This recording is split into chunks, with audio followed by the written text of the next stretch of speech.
नमस्कार। The deep dive में आपका स्वागत है। आज हम कुछ ऐसे सोर्सेस को खंगाल रहे हैं जिनमें एलन मस्क के जीवन और उनके काम करने के तरीकों से सीखने वाली बातों पर जोर दिया गया है। हमारा इरादा है कि इन सोर्सेस से जो भी जरूरी आइडियाज हैं उन्हें निकालकर सामने रखें। जी हाँ।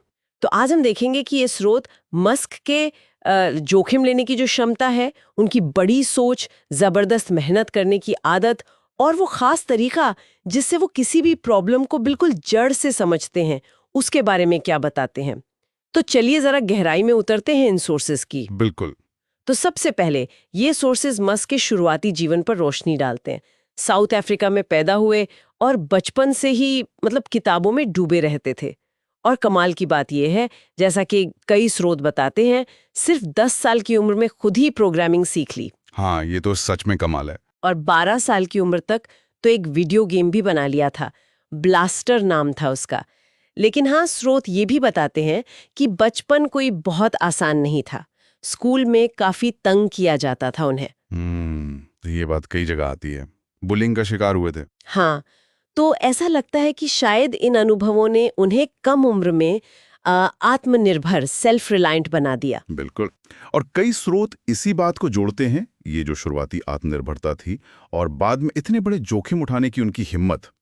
बचपन के जो मुश्किल अनुभव थे, जैसा इन दस्तावेजों में बताया गया है, वो अक्सर बाद में जो एक जिद या दृढ़ता दिखती है ना, उसका बेस बनते हैं। सही कहा। ये दिखाता है कि मुश्किल हालात से जो सीखते हैं वो कितना काम आता है, वो आत्मनिर्भरता कितनी जरूरी हो सकती है। और फिर जोखिम की बात, स्रोत बताते हैं कि Zip2 और खास तौर पर पेपैल, उसकी बिक्री से जो पैसा मिला उसका लगभग सारा का सारा हिस्सा हाँ, लगभग सब कुछ उन्होंने स्पेसएक्स और टेस्ला जैसी कंपनियों में लगा दिया।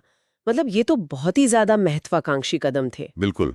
और उस वक्त ये कंपनियां कोई सोच भी नहीं सकता था। सही में 2008 के आसपास तो हालत ये थी कि दोनों कंपनियां लगभग दिवालिया होने वाली थीं। जी हाँ, बिल्कुल कगार पर थी। और यहीं पर मस्क का वो मशहूर कोट आता है जो कई सोर्सेज में है, असफलता यहाँ एक विकल्प है। अगर चीजें असफल नहीं हो रही हैं तो आप कुछ नया करने की कोशिश ही नहीं कर रहे हैं। और ये दिलचस्प है कि स्रोत उनके इस रिस्क टेकिंग को सिर्फ एक पैसों का जुआ नहीं मानते। अच्छा। विश्लेषण ये बताते हैं कि इसके पीछे एक बहुत बड़ा, एक लंबा सोचने वाला लक्ष्य है। जैसे स्पेसएक्स का मकसद है इंसान को मल्टीप्लैनेटरी बनाना, टेस्ला सस्टेनेबल एनर्जी की तरफ दुनिया को ले जा रही है, न्यूरल लिंक दिमाग और एआई के बीच एक पुल बनाने का काम कर रही है। हाँ, ये विजन तो बहुत बड़े हैं। तो उनके ये जोखिम, जैसा स्रोत बताते हैं, असल में इन बड़े लक्ष्यों को पाने के लिए सोचे समझे मगर बहुत हिम्मत वाले कदम है। ये दशकों आगे की सोच है। और फिर है उनकी जबरदस्त मेहनत, हफ्ते में 80 से 100 घंटे काम करना। जी।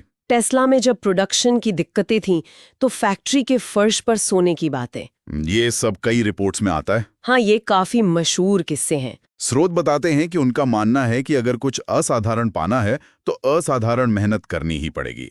हालांकि कुछ स्रोत इस तरफ भी इशारा करते हैं कि इस इंटेंसिटी का टीम पर क्या असर पड़ता है, ये भी सोचने वाली बात है। हाँ, वो एक अलग पहलू है। लेकिन इसी कड़ी मेहनत के साथ एक और बहुत शक्तिशाली टूल जुड़ा है जिसका जिक्र कई विश्लेषणों में बार बार आता है। वो है फर्स्ट प्रिंसिपल्स थिंकिंग। बिल्कुल, मौलिक सिद्धांतों से सोचना।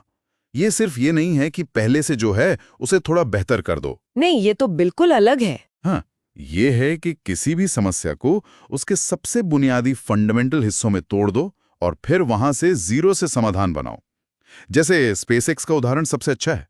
उन्होंने ये नहीं देखा कि रॉकेट कितने महंगे, उन्होंने पूछा रॉकेट असल में बनते किस चीज से हैं। हाँ, मटेरियल क्या है। बिल्कुल, क्या वो कच्चा माल सस्ता खरीदकर हम खुद रॉकेट बना सकते हैं? दूसरों ने कहा यह नामुमकिन है। पागलपन समझा होगा लोगों ने शायद, लेकिन इसी सोच ने उन्हें अंतरिक्ष उद्योग में क्रांति लाने में मदद की। सही कहा।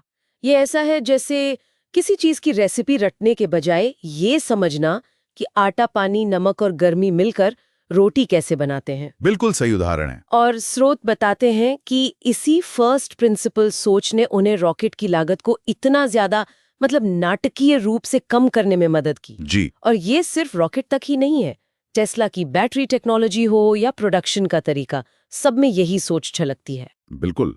और ये सोच किसी भी फील्ड में काम आ सकती है। ये हमें उन चीजों पर सवाल उठाने को कहती है जिन्हें हम मानकर चलते हैं ना। हाँ, अरे ये तो ऐसे ही होता है वाली सोच को चुनौती देना। एग्जैक्टली।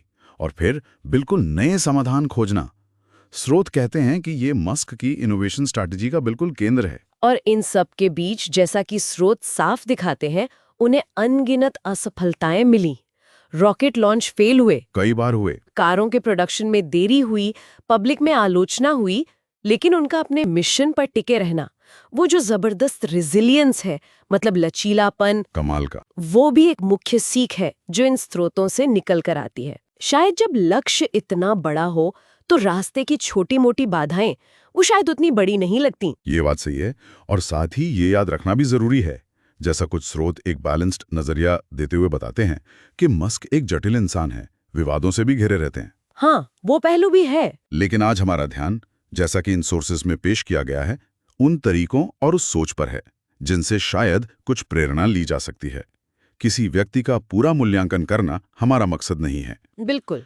तो अगर हम इन सोर्सेस से मिली मुख्य बातों को समेटें तो वो हैं: एक गहरी जिज्ञासा, सोच समझकर बड़े जोखिम लेने का साहस, बहुत बड़ा विजन रखना, असाधारण मेहनत, चीजों को उनके मूल सिद्धांतों से समझना, फर्स्ट प्रिंसिपल्स। हाँ, और असफलताओं के बावजूद अपने लक्ष्य से न हटना, वो रेजिलियंस। जी हाँ, और इसी सोच को थोड़ा आगे ले जाएं तो एक सवाल जो इन स्रोतों को पढ़ने के बाद मन में आता है वो ये है, अपने काम या अपनी जिंदगी के किस हिस्से में कोई ऐसी जमी हुई धारणा है, कोई ऐसी हमेशा से ऐसा ही होता आया है वाली बात जिसे फर्स्ट प्रिंसिपल्स लगाकर चुनौती दी जा सकती है।